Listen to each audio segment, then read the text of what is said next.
welcome to the Committee of the Whole meeting for July 15th, 2025. All council members are here, the mayor, Jennifer, and Patty, thank you. Our first agenda item is the approval of the minutes of the Committee of the Whole. I will take a motion and a second. I move to approve the minutes of Committee of the Whole, June 17th, 2025. Do I have a second? I'll second. Thank you. All in favor, say aye. Aye. Thank you. Any opposed? Seeing there is none, the minutes are approved. Thank you, council. Okay, our first discussion is our wonderful Hal Luke, who is going to be discussing Murray Senior Recreation Center.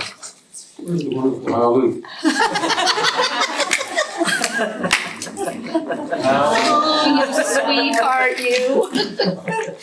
Oh, goodness. You crack me up.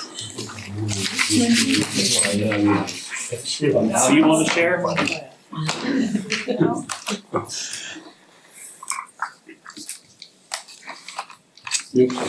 We're a whole round package. Yeah, I know. I was gonna get it now.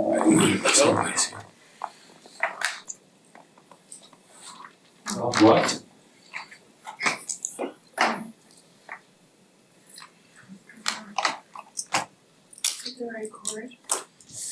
I think that's my screenshot, but why am I not getting?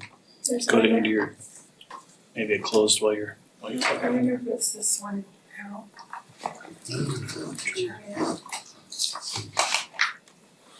That one's on the side, or maybe not, huh?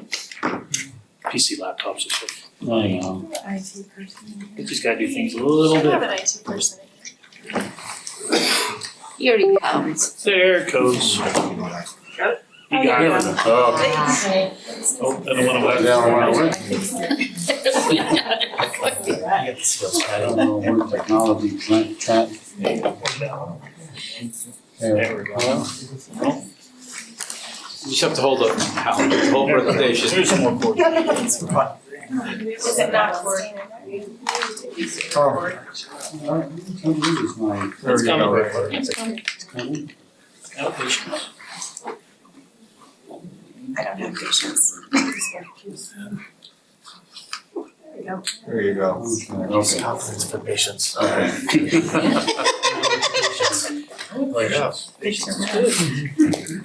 Well, good afternoon. Thank you for allowing me to share some of the life at the Murray's Active Aging Center, also known as the Murray Senior Recreation Center. And thank you for your support of the center. Oh, come on.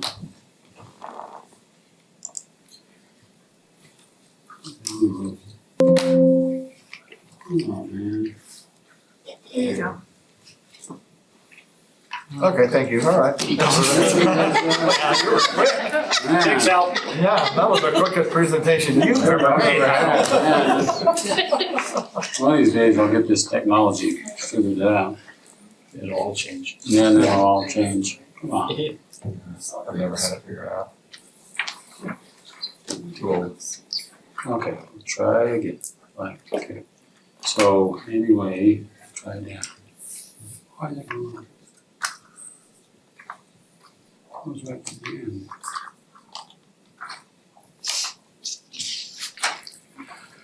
Oh, well. Here he Get some comes. good Here he pictures. comes. Here he comes. Okay, let's take Steal mine instead. Okay.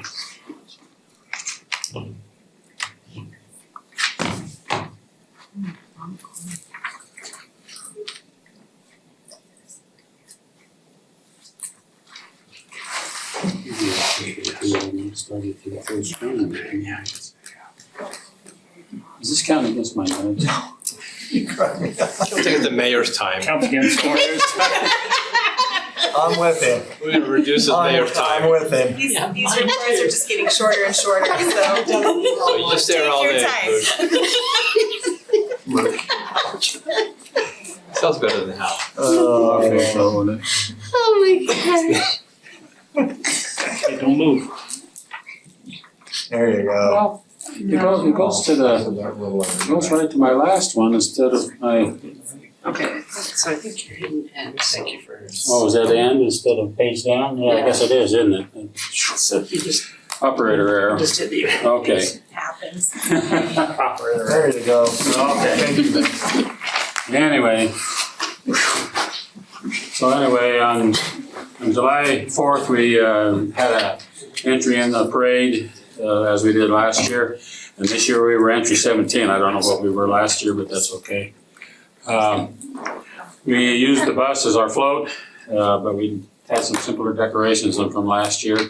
So on the 3rd, we got together and we put little stickers on the windows with stars and all sorts of stars on the windows. And then we also had Corey had some American flags that he kind of put around for us.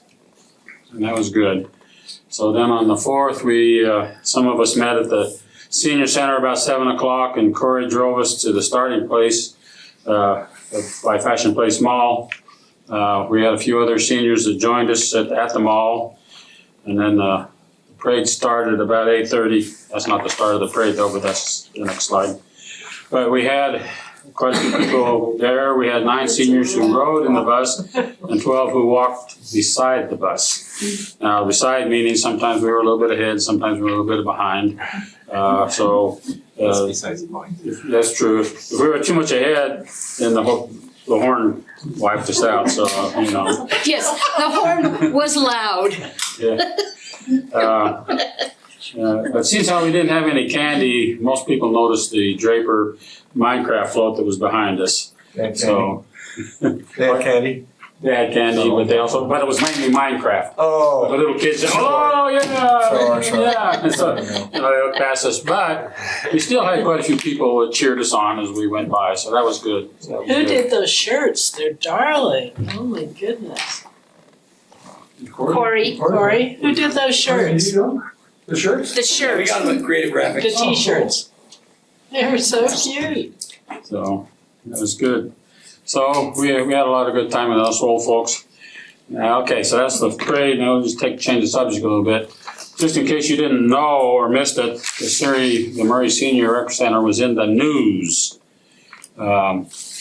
Caitlin, Keith, and Deseret News had an article on the 22nd. They talk about friendship, colorful paints, and giving to others, why Americans seniors are so happy. And of course, the whole article was more kind of to talk about Utah seniors and stuff, but because she was at the senior center with the ceramics group is what made it nice for the center here. She highlighted a couple of people, one of them being 94-year-old Joanne, who's been there a long time, and she's really enjoyed doing service. She's made all sorts of pottery for 30 years or something like that. So great time. And then the oldest one though is Pauline, and she says she really likes being there. One of the mentions that Caitlin did is we say the group of women participating in the center's ceramics class is a great example of older folks avoiding social isolation and finding community support. And another one that I think fits very good. Each of the women talked about how coming to groups such as a ceramics class helps them stay happy as they'll be able to be with friends, socialize, and get out of the house. Good, so like you say, we now have a couple examples. We had the parade to kind of show the center, and articles like this I think help show the center. So I thank you for supporting the center and showing and keeping us out there. So we'll try and keep a good thing for you. And I'm going to try and work better on my technology here. So. Hal, can I add one thing? Pam, may I make Oh, a comment? you come up, please. Thank you. It's Corey. gotten bigger than that. We had another article, we've had 3 articles in the news. I'm going to take it back next time. I actually need to tell them now, because it's gonna happen quick. Okay. I love it. We had an article put in last week on line dancing in the Deseret News. Well, last week Kelly Clarkson called me, the Kelly Clarkson, and said, "You got line dancing there?" I go, "This isn't Kelly Clarkson." She goes, "Yeah, it is." And I'm gonna have you talk to my producer. They're next week, we're going to do a 2-minute video of our group of 30 women, 82-year-old instructor doing line dancing, and then we're going to send it to Kelly, and then they're going to put a little blurb on a show. And if they like what they see, they're going to send a crew out Oh, to do it. So I've kind of had to keep it hush-hush because there's no guarantee that we'll get to that point. But I want you to know that I did talk to her. I questioned her. This can't be her. I mean, you know, no. And it was her. And so we have this little thing we're going to do for a 2-minute video next Tuesday. We're going to film on our phone. We have to do it off a phone. And we'll send her the blurb. They'll look at it. And if they get excited, they'll send a remote team out and do a big thing on it. oh my So- gosh. And it's all because of the article on line dancing. It was in the Deseret News Oh. 2 weeks ago. And I will send you all on the council and the mayor office the link to that article. But I wanted to tell you that because it's going to happen really quick. So I just wanted to bring that up. Woo-hoo. How, I was gonna tell you, once a week I go pick up my mom, so she spends the day with me. Okay. So I decided I was gonna sign her up for an arts class. Good. She went over there last Wednesday and came back and she goes, that was the most fun I've had in a long time. The people are so kind, they're so nice, they made me feel right at home, and so she's excited to go to class tomorrow. Good. So thank you for what you're Good. doing. No problem. And one thing about the art class is during the summer, it's taught by sort of a professional, isn't he? Or a retired teacher. And so he takes the summer off. So, but during the year, he actually teaches them art. Yeah. Goes over the brush strokes and the colors and the whole bit. So during the summer, it's more kind of a free-for-all. You kind of come in and Yeah, she didn't say anything about art. She said about all the women she met and talked. I think she talked for 3 hours. But she loved it. She was happy. Oh. So thank you. Thank you. Thank Well, you, thanks, Ken. Corey, and thank you to the council for keeping this place going. Thank you. Okay, our next discussion is Wasatch Front Waste and Recycling District, 10 minutes, Pam Roberts, and James Kelsey. Welcome. I just have the paper ready. Okay, and if you wanted to put it out there or not, we have it on USB if you do, it's up to you. They all have your presentation, so however you wanna do it. James will pull it up. I want to do a quick preface. Pam, this is kind of Pam's swan song. Because she's retiring in September. So we're gonna miss her. We're gonna really miss you. Really? Miss you all. How many years? Well, 18 division Right. to Wasatch, 13 with the district, actually. Yeah. It's been such a pleasure. Is someone taking? We're in the process right now. So Wow. we're gonna do first interviews on Friday and Monday, and then the finalists will go before the board. Yep, so Get to board in the appointment. process of replacing Wow. Pam, which can never happen, but and we're all in denial. I mean, I'm serious. It's gonna be rough having you leave. But anyway, so thank you for being here. I I really appreciate appreciate it. I have total faith in my team, and whoever's at the helm, there'll be a lot of success. Yeah, for sure. So you say. So I have James Kelsey with me here, and I know we have limited time, so I'm just gonna give you a briefing about the fee increase, what we're trying to do to cut costs, and then I'm gonna turn over to James, because I know last time I was here, we really ran into issues with time, and he had a lot of questions about recycling and sustainability. So I think you all are aware we raised rates, if we go to there we go. In January, starting in January, we do a quarterly billing. So right now, the second quarter billing is hitting the residents for July. And this is why I wanted to come out and visit with you as council and make sure we get the word out that we recognize that it was a large fee increase, it was 33%. But I also want to make sure that everyone understands we've had experienced a 40% increase in costs over the years. And I think we all understand that the crazy inflation that we all went through and tried to manage as a city and as a district. And so we did have to implement a $6.50 per home per month fee increase starting January. So we moved from $19.50 to $26 a month, and then $78 a quarter. So that's what happens is that quarterly bill comes and sometimes people look at that and think it's monthly. And so, and that's That's part what of, happened to us. Yeah. We're like, what? it's quarterly. What we are doing for 2026 is looking at, the board gave us permission to look at launching monthly billing while we're trying to reduce those cost increases, and mainly it's related to printing and mailing. So we're trying to get residents to move to e-billing to help reduce those costs. And then we'll review other cost saving measures with the board as we go. But just to understand that, I know that this is a little bit death by PowerPoint, but I wanted to make sure I put all the information in here and illustrated all of the services that those fees cover. So it's not just the weekly garbage and recycling collections, it's the seasonal container reservation, and I'll get into that. Can repair and replacement. We have cans out there that are still like 40 years old and they're breaking down and leaking, so we need to replace those. Even the newer ones are breaking because of the wear and tear.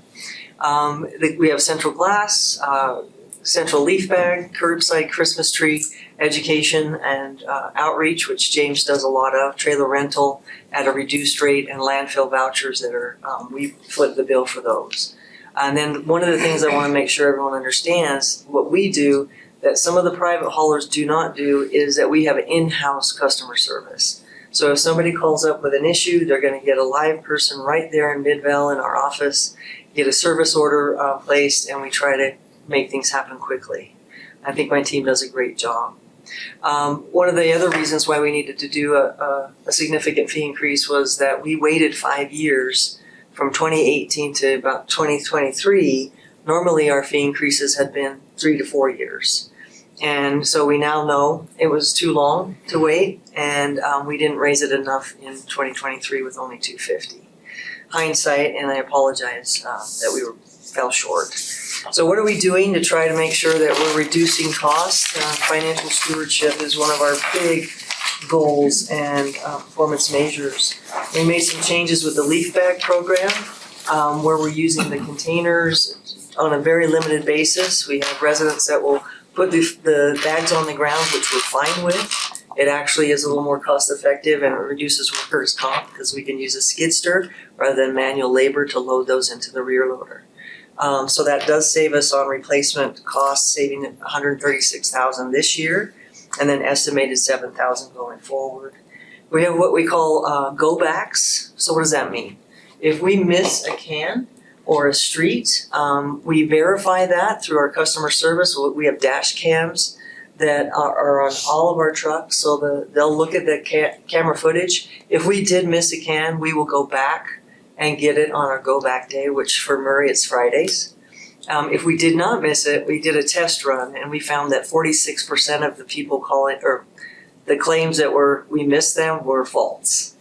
So either they put their can out too late or not at all, and they call and want us to go back. Well, there's a cost to that. At $25 a mile, we want to reduce that. Yeah, that's fuel, labor, maintenance, everything all inclusive, tipping fees, et cetera. That makes sense. Yeah, so garbage is an expensive business. I learned that 18 years ago when I was shocked to see, and now garbage trucks are, $450K each.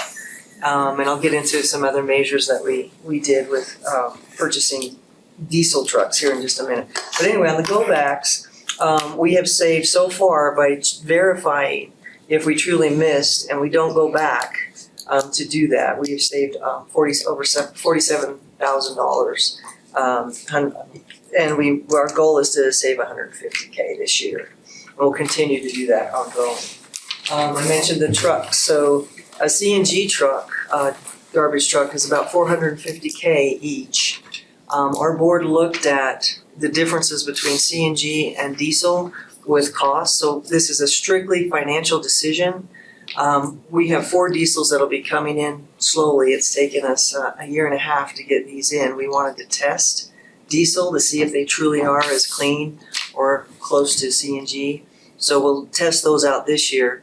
But our board wanted to make sure we saved $400,000 in purchase costs by purchasing diesel versus CNG.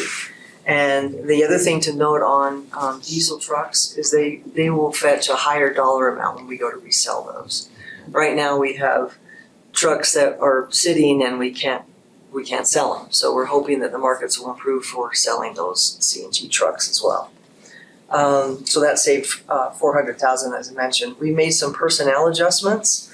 We did go through our very first and hopefully last reduction in force and reduced 3 positions. And then the fourth one was we had a supervisor that retired, so we're not going to replace that position. That'll save $120K ongoing.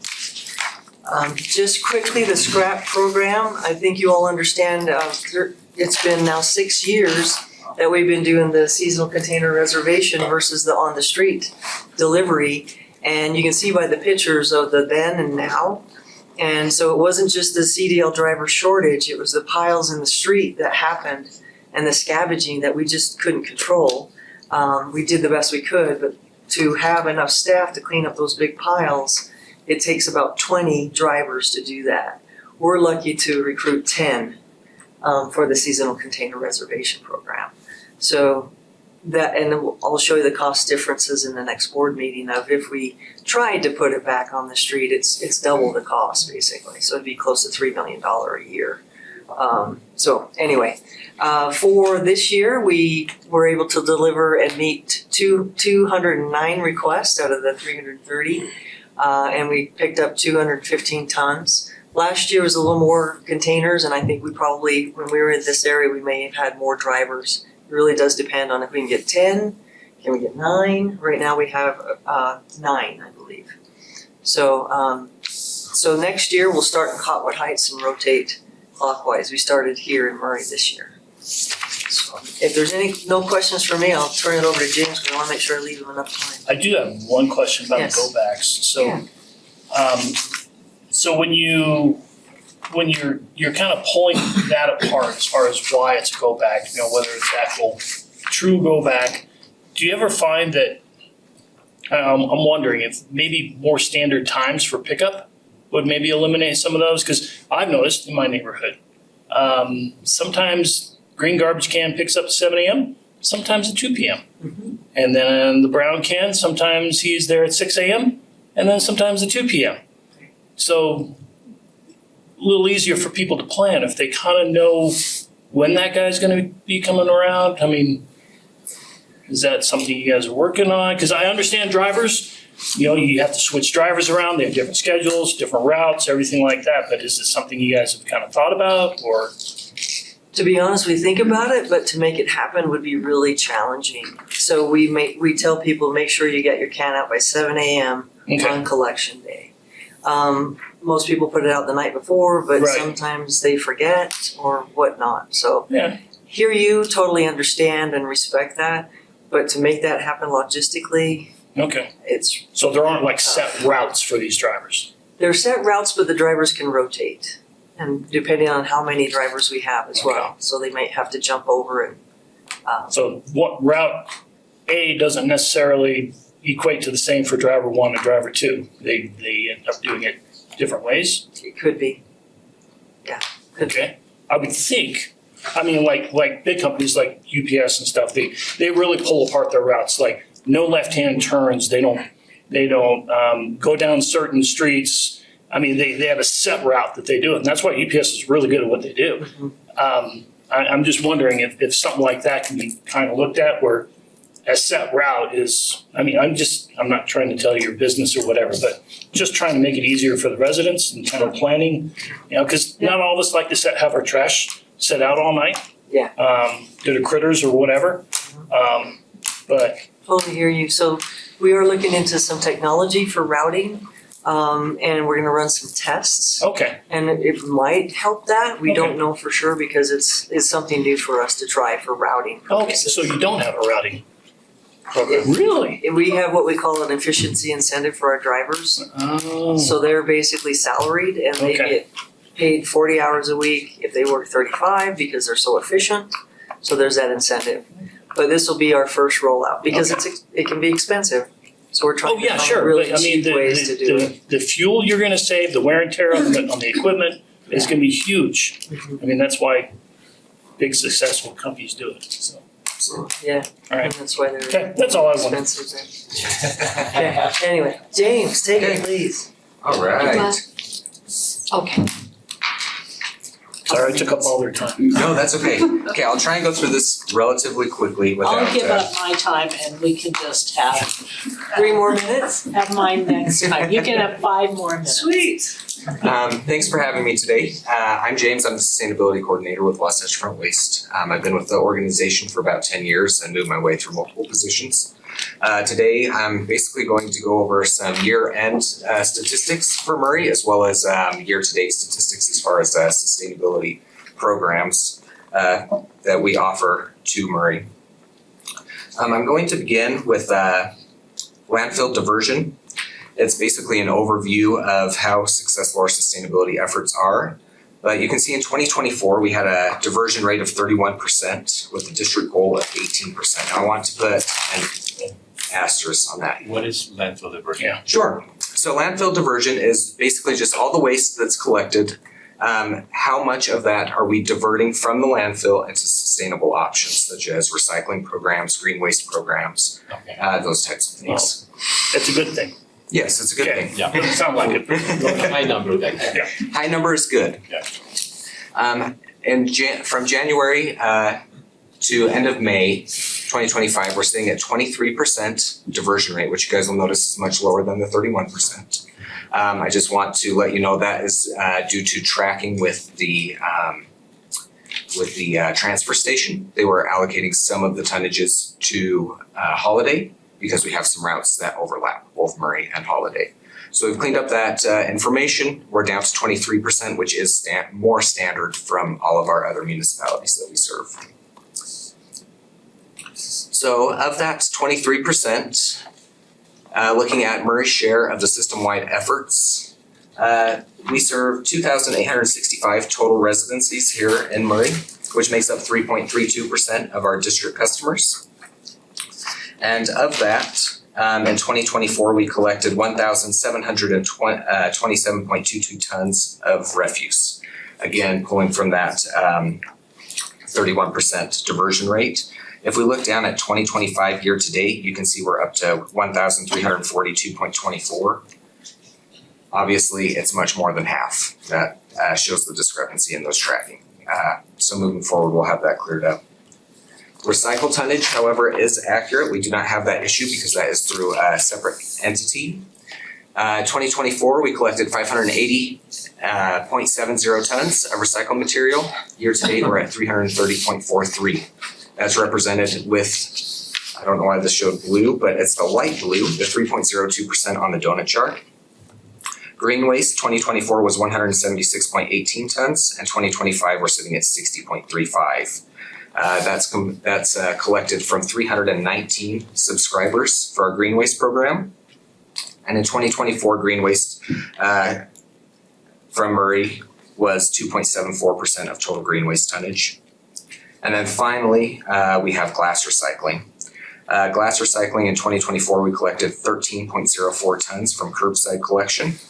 And 2025 year to date, we're at 6.56, almost exactly half. So we're right on track with that.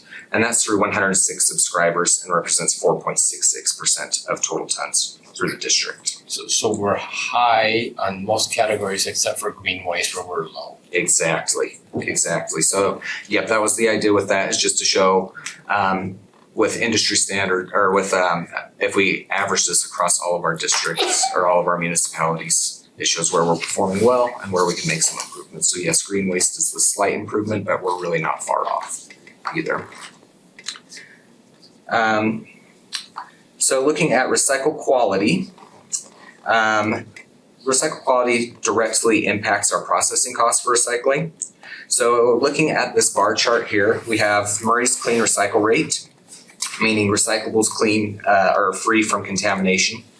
That has steadily improved since 2021, from 73.58% up to 77.38% in 2024. So a nice improvement over time. And you guys can see the two green bars to the right show year-to-date 2024 versus 2025. We're hoping to stay on track there and have another year of improved recycle quality. Our district-wide goal for recycle quality is an 80% clean recycle rate. And that matters basically because tipping fees at the material recovery facility are based on 3 factors. One of those being market values of the material we collect. That's the biggest and most impactful. Material composition, how much of what materials are coming in, so how many tin cans or aluminum cans compared to paper, because those are going to be worth more. And then, of course, contamination levels. Those are impactful on our prices as well.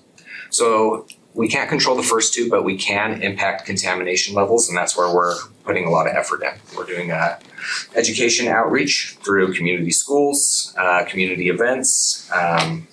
We do route audits where we go out and flip the lids and see what contaminants are in the cans and try and address the contamination at the curb before it ever makes its way to the MRF. And then we're also really pushing to get driver participation. Basically having drivers report contamination as they see it on the road, because we have a lot more drivers than we do quality assurance inspectors. And again, that's just to try and lower that contamination rate and keep costs in line.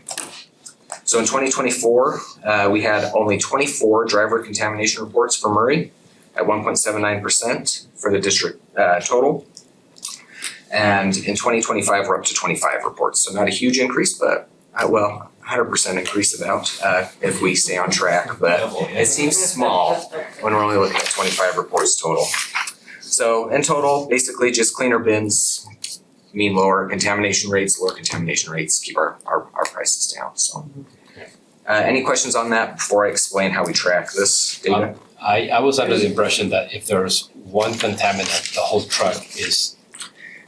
We do run into that sometimes. It's only if the contamination's heavy and spreads. So we have had situations where people put large, like 5-gallon buckets of paint in the truck. Spills everywhere and contaminates So a everything. pizza box won't cause the whole truck to be thrown out. No, Okay. no. Okay. Yeah, that's changed, because remember back in the day, 10 years ago, we thought that did, and now, I don't know. Yeah, it's only when, if the load is heavily contaminated, meaning, it's not worth them processing out that material, that we run into that. But it's very seldom for the most part. I've only run into that a couple times. Good. That's good to know. Don't be sneaking your pizza. Yeah. I don't put them in there, but I have seen neighbors put them in there. I'll go with their full. Thank you, keep doing that. Yeah. Don't stop that. Okay, so to measure contamination and track material types, we conduct what are called sample sorts. We conduct these monthly for each city that we serve. And sample sorts are basically involve hands-on sorting of a portion of a recycle truck. So we'll take a recycle truck and we'll actually hand sort each commodity out of it, weigh those commodities, and it gives us a percentage of how much of each material we're getting. So it gives us composition of the materials, contamination levels, and then also directs our education and outreach within each route.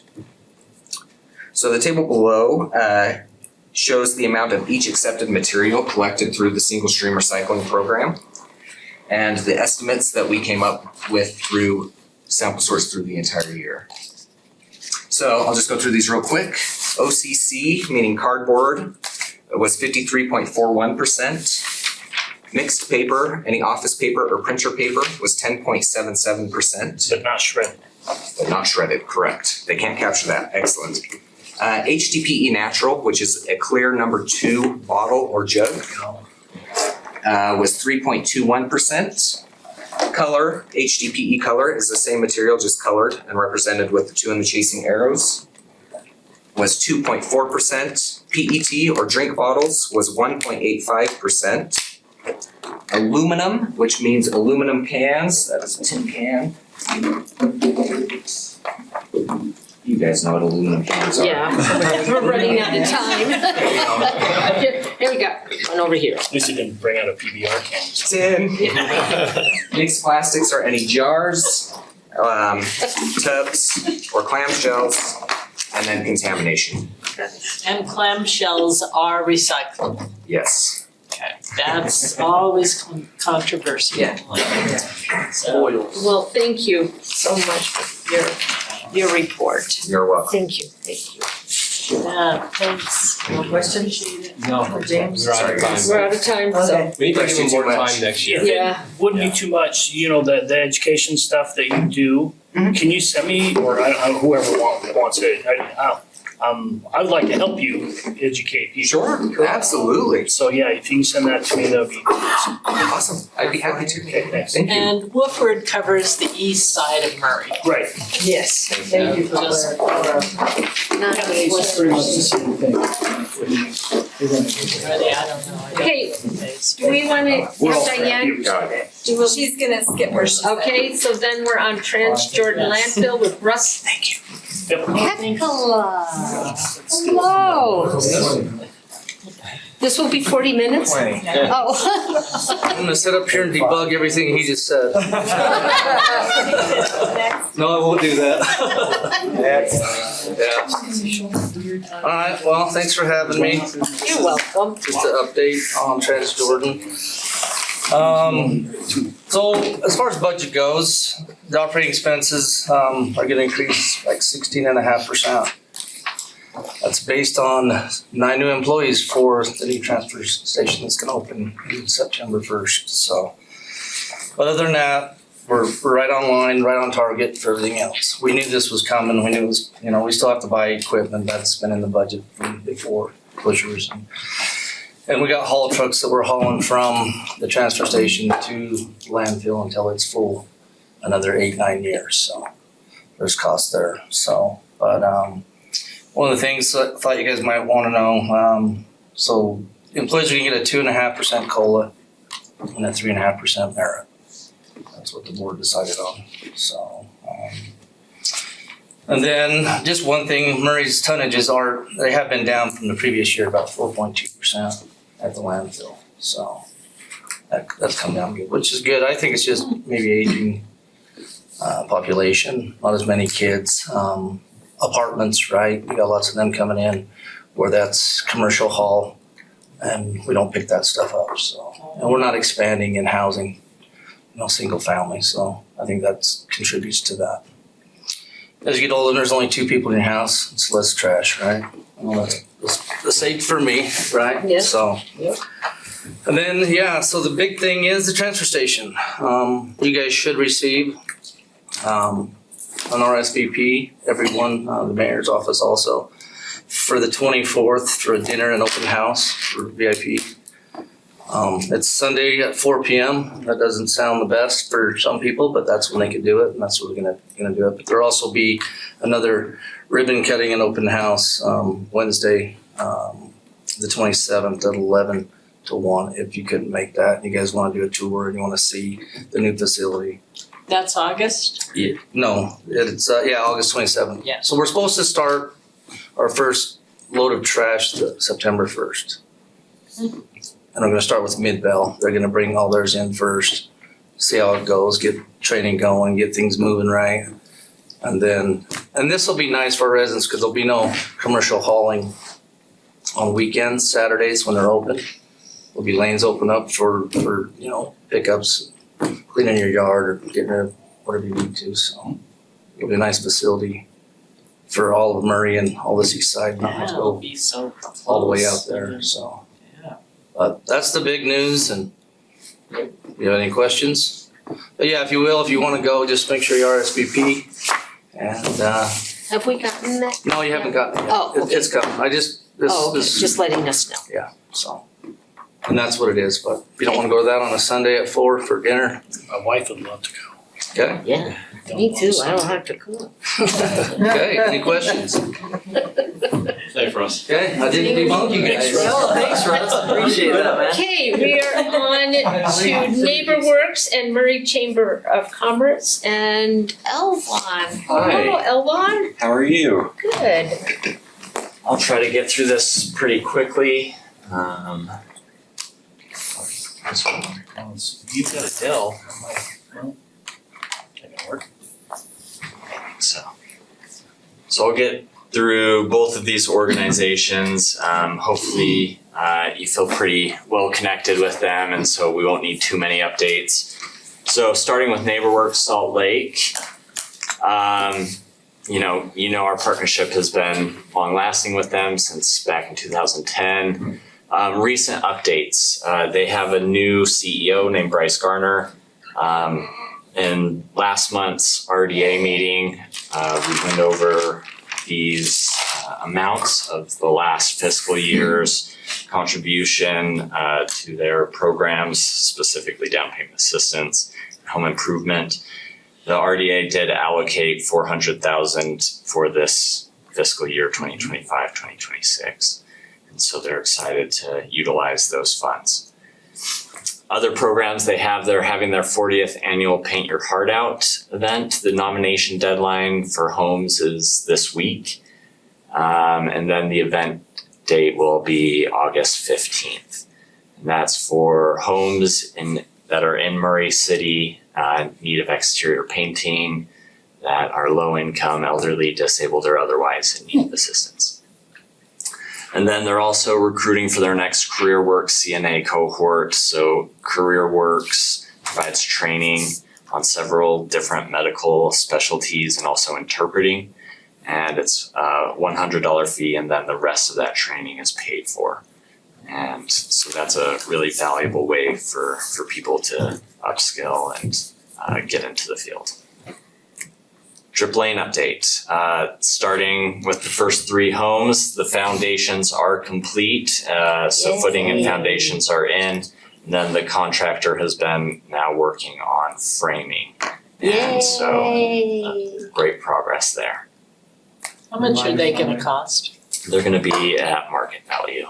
Okay. So once they're getting closer to completion, they'll have those values. Reminder, how many? 12 in total. And they're building 3 at a time. Well, they're starting with this 3, and Yeah. then they could just go ahead and do the rest. They haven't determined that. Any questions on the NeighborWorks? What's the square footage roughly on the Drip Lane houses? They vary. I don't know, but I can get that and share it with you. I have one resident that wants to buy 2 pieces of property. All right, the Murray Area Chamber of Commerce. Yay. So big change, leadership change. So Matt Gibbons, who is the CEO and president, this is his last week. And so we will be getting a new interim CEO president, which will be Kathy White, who is the current board chair. And then we'll be appointing a new board chair as well. So even though there's that change, we're continuing efforts with the focus areas on business education, business networking, and community events. And for example, the 2nd annual Utah Hot Air Balloon Palooza is upcoming in September. So get that on your calendars. Last year brought in around 6,000 attendees. And then in May, the Chamber hosted the Plates for a Purpose fundraiser at the Murray Armory. In July, just last week, they hosted the annual golf tournament. They've been involved in ribbon cuttings, the 2025 legislative review, Meet the Candidates Night. They had a co-starters program for entrepreneurs. They're involved with many of the organizations in the community. And then ongoing, they have the weekly referral community for networking, women in business. They've started the AI for Business Growth, where they have an expert who is training on actual applicable application of AI for businesses, which will be important for a lot of small businesses. Alon, do we know where the hot air balloon palooza is gonna be? It's going to be at Cottonwood High School. So it's gonna be back there. Yeah. Okay, awesome. Yeah. Awesome. Also, it's Murray Area Chamber of Commerce. So what does that include, So the Murray area? it's not defined. So it's really Murray businesses, and then businesses that want to do business with other Murray's companies. So there's a lot of businesses that are interested in connecting with the companies that are here in Murray, and so they're included as well. But I do believe the focus is here in Murray. There was an entrepreneur program, I want to say that was started about a year ago, I'm misremembering that, or what's the status of that? Co-starters. So Oh, yeah, that's so that was through the chamber and Washington Federal, and they had their first cohort that went through and was successful. Yeah. Is that it? Any questions? Okay. Thank you very much. Thank you. Thank you. Okay, our next discussion item is Jordan River Commission with Bruce Holyoke.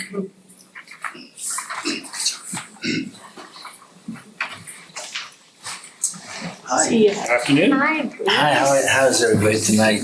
Good. I guess, good. Well, since I was here last, a few things have happened with the Jordan River Commission. So I'd like to go over, discuss a little bit of that with you. Some of the things that they've been focusing on over the last several months has been the Great Salt Lake Basin Integrated Plan, which concerns the Great Salt Lake and what is happening with the Great Salt Lake. There's still a lot of worries about it because it's not full and there are some issues that could happen because of that. And so they continue to do studies on each of the three main tributaries that go into the Great Salt Lake, the Bear River, the Weber, and the Jordan. And the Jordan affects all of us. So the Jordan Commission takes care of everything where it comes out of Utah Lake and then goes into the Great Salt Lake. And so some of the things that they're concerned about are, where the water, how much goes into groundwater to recharge the aquifers, how much stays in wetlands, which is good for, lots of different wildlife. How much is used in agriculture, industry, and municipalities, and of course evaporation rates. So that's a big issue with the Jordan Commission, the River Commission, and what they're studying. Some of the other things that have been discussed about are the aquatic life that's in the Jordan River. So if you're a fisherman or an angler, there are quite a few different species in the river, and the idea is to keep it clean enough. And they feel like it's really clean where it comes out of Utah Lake, but the further it goes down and gets closer to the Great Salt Lake, it becomes less and less clean. Some fishermen won't eat what they catch as it gets closer to the Great Salt Lake. Others will eat just fine what they take when they get it closer to the Utah Lake. So there are quite a few species. If you're interested in that, there's on the website you can go and find out what actually is in the river. I'm surprised how many different species there are. Another thing is the Division of Water Quality studies what goes on in the Jordan River watershed. They're monitoring that pretty closely. And so they monitor the main tributaries of the Jordan, and Little Cottonwood Creek and Big Cottonwood Creek all come through Murray. And so we have a part to play in that. Of course, Mill Creek and Parley's Creek and Immigration Creek and Red Butte Creek and City Creek all go into the Jordan, and then all go into the Great Salt Lake. So the Department of Water Quality for the state has found about 30%. They've been testing 330 miles of river. And if those areas they've been testing, 30% of the water has E. coli, which is from animal waste. And we've known that, and sometimes it's worse than others. So Murray City has taken efforts to put up signage to not feed the dogs and not try to have them congregate so close in areas where that becomes a problem.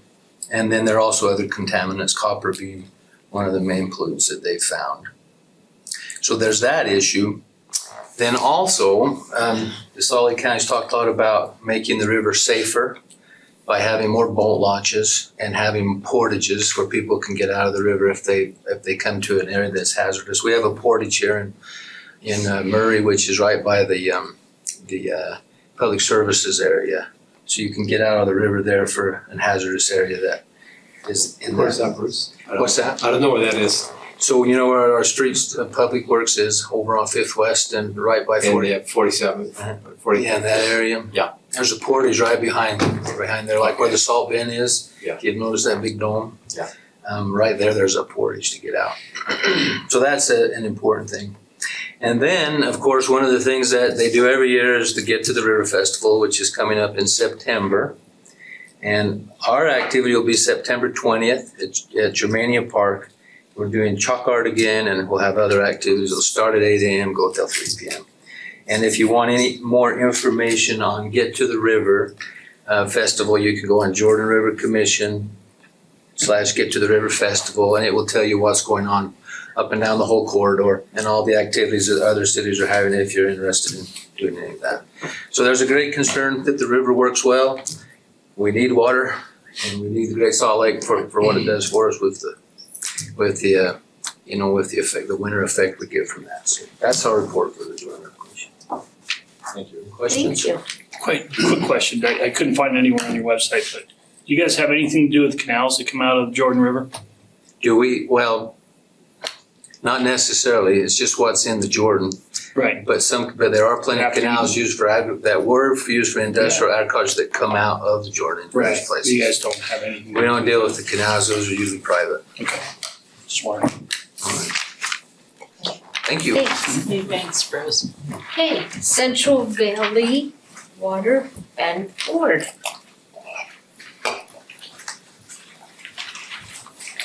Afternoon, Council. Hey. Ben. So just a few quick updates with Central Valley. So they're at mid-year budget right now. They're currently sitting at 43%, so under the 50% operating target, which is good. No signs of anything big that's going to push them over budget this year.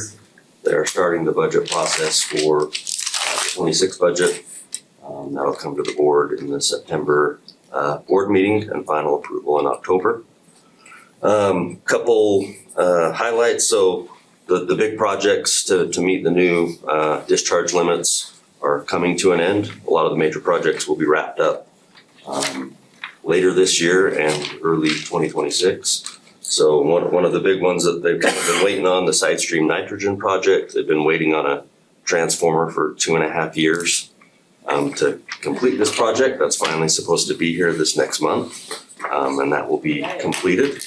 So the other kind of big highlight, the blower building, which houses all of the blowers that run the aeration system for the plant. They finally gained occupancy for that building and are moving into that as of last month and running off of the new blowers, which is a big step in completing the new process for the plant. So really those are kind of the big highlights. They have moved back their grand opening date. They were aiming for this fall. They've moved that to the springtime. And they are offering public tours the first and third Tuesdays of each month if anybody wants to go. But it'll probably be April when they do the official grand opening, get the media involved and really get the word out about the new treatment process when it's up and running. Any questions?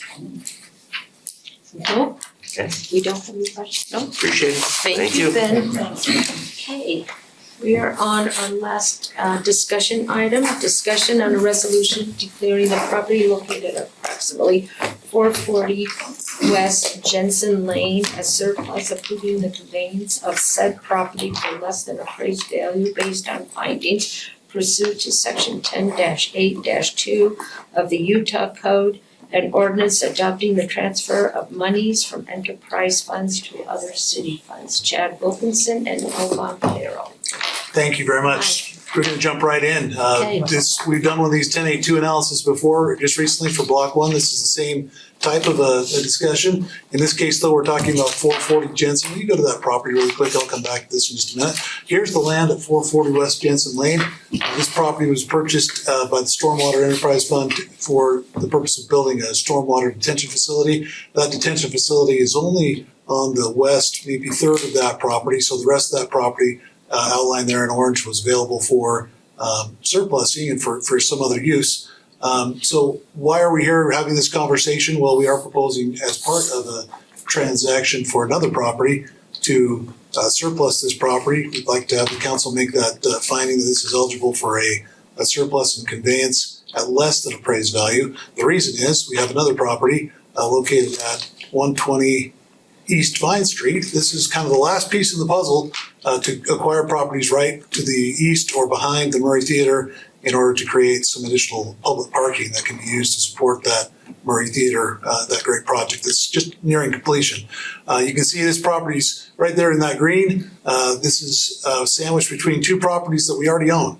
And a key component for us to get a consolidated parcel that we can actually build some realistic parking on there and some good viable parking. So we've been in discussions with the owner of that property. He's a willing seller, but his big I guess sticking point is that he needed someplace to go. He needed a property to go to. So we've been looking for several months for property that he could go to.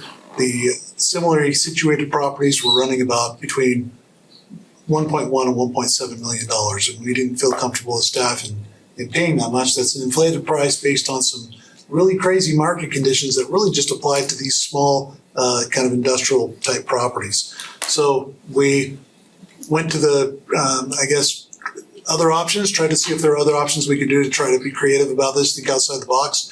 We thought about properties that the city might have that could work for him as a site for his business, his plumbing business, and this property was identified as that type of a property. So go back to the 440 West Jensen really quick.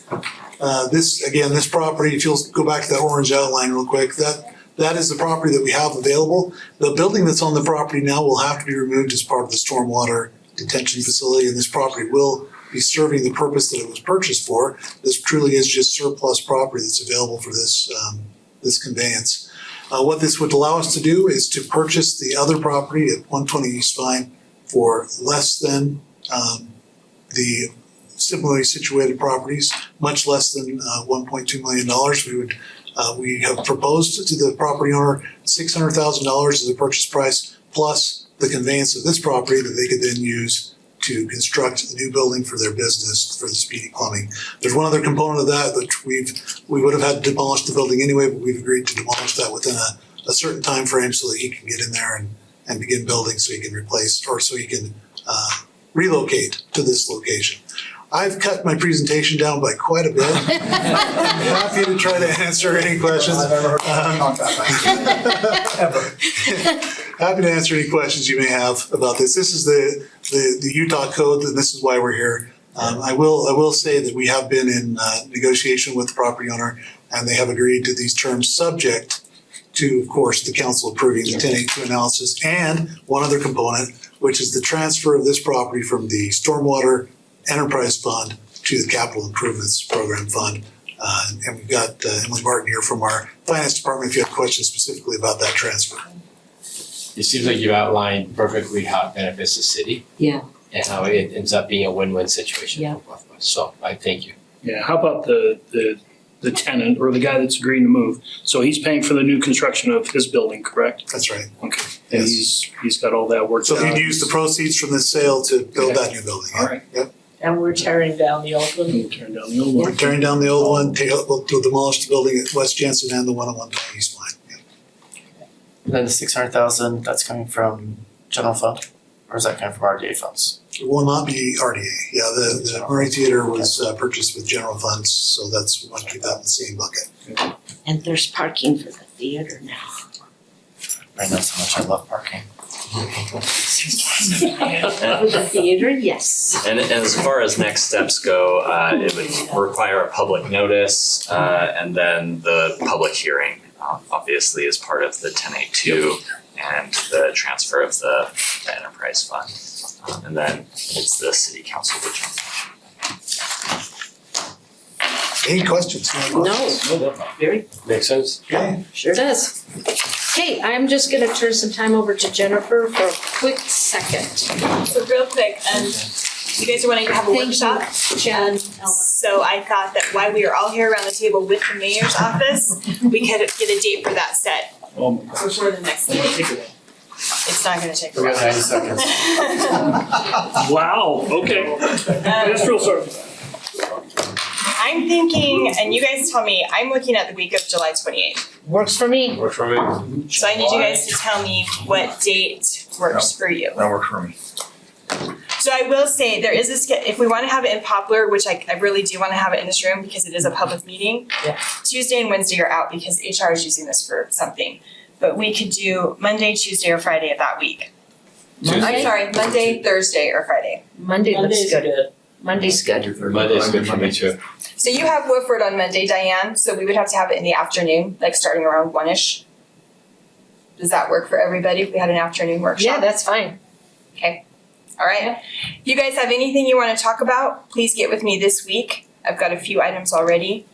Diane, we'll move your conversations set for August 5th about the chair rotation to the workshop, if that's okay? Yes. Okay. I think that's. So I'm gonna where it follow up with belongs. all of you this week and make sure if you have any items, and I'll get that agenda out. So we'll do it on Monday, July 28th, 1 p.m. in this room. Thank you. Jesus, all Thank of our business would be that simple. Done. That would have taken 3 days. I will adjourn this meeting and we're heading into council now. Not true. Are you adjourned? Yes, we're adjourned.